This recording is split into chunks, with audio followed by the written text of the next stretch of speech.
नमस्कार साथियों, मैं रविंद्र सिंह खाती और आपका मेरे पेज में स्वागत है।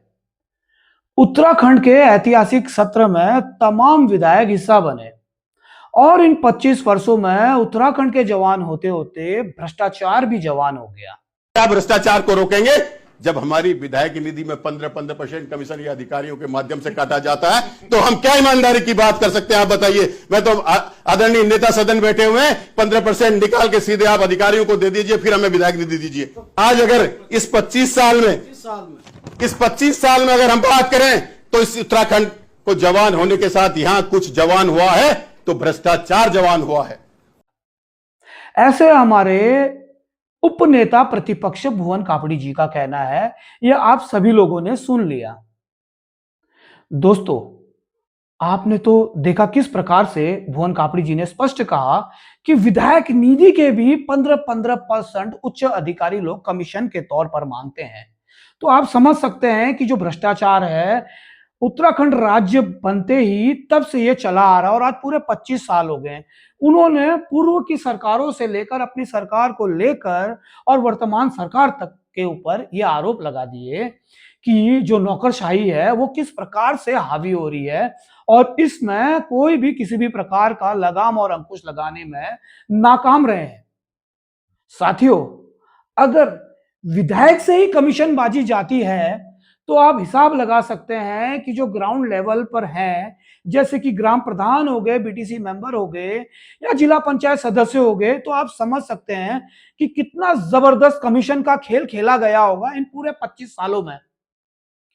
कैसे आप उम्मीद लगा सकते हैं कि उत्तराखंड पूरे देश में एक अव्वल दर्जे का राज्य बनकर आ गया है, जब भ्रष्टाचार की नींव जो है उत्तराखंड के राज्य गठन होने के समय से ही शुरू हो गई। तो आप कैसी कल्पना कर सकते हैं कि उत्तराखंड डेवलपमेंट की सीढ़ी पर प्रोग्रेस करते हुए जाएगी। आज बड़ा ही दुख हुआ इस विशेष सत्र में तमाम नेताओं को बोलते हुए सुना कि किस प्रकार से हमारे प्रदेश का क्या हाल हो गया है और भुवन कापड़ी जी ने बिल्कुल बेबाक आवाज में अपनी बात को रखी कि भ्रष्टाचार इस चरम पे पहुंचा है कि हम खुद मजबूर हो जा रहे हैं 15% देने के लिए। अब आप समझ सकते हैं कि क्या हाल हो रहा होगा निचले स्तर पर। दोस्तों, बड़ा ही दुख होता है। एक तरफ तो सरकार कह रही है कि प्रदेश में बहुत अच्छे कार्य हो रहे हैं, लेकिन जो आज पोल पट्टी खोली गई है उपनेता प्रतिपक्ष के द्वारा, तो आप समझ सकते हैं कि विधायक का यह स्टेटमेंट कहना कितनी बड़ी बात है कि नौकरशाही, अफसरशाही किस प्रकार से हावी हो रही है। दोस्तों, भ्रष्टाचार के आप आए दिन खबर सुनते होंगे कि कोई रिश्वत लेते हुए विजिलेंस की टीम ने रंगे हाथ पकड़ा। तमाम आपने ऐसी खबरें विगत 2-4 सालों से देख रहे हैं कि किस प्रकार से विजिलेंस की टीम एक्टिव हुई है कि भ्रष्टाचार पर कैसी नकेल कसी जाए। जो ग्राउंड लेवल, जो नीचे लेवल के अधिकारी है, वहां तक भ्रष्टाचार हो रहा है। तो आप समझ सकते हैं कि जो हाई लेवल के, जो टॉप मोस्ट लेवल के हैं, वहां पर कैसे बंदरबाट हो रहा है। तो दोस्तों, बड़ा ही दुख होता है कि जो हमारा प्रदेश है किस रास्ते पे जा रहा है वो कुछ समझ में नहीं आ रहा है। बेशक 25 साल की वर्षगांठ 9 नवंबर को जरूर मनाएंगे, लेकिन जो हमारा डेवलपमेंट इंफ्रास्ट्रक्चर है वो बिल्कुल भी सही नहीं दिख रहा। न शिक्षा, न स्वास्थ्य, सब जीरो जीरो जीरो।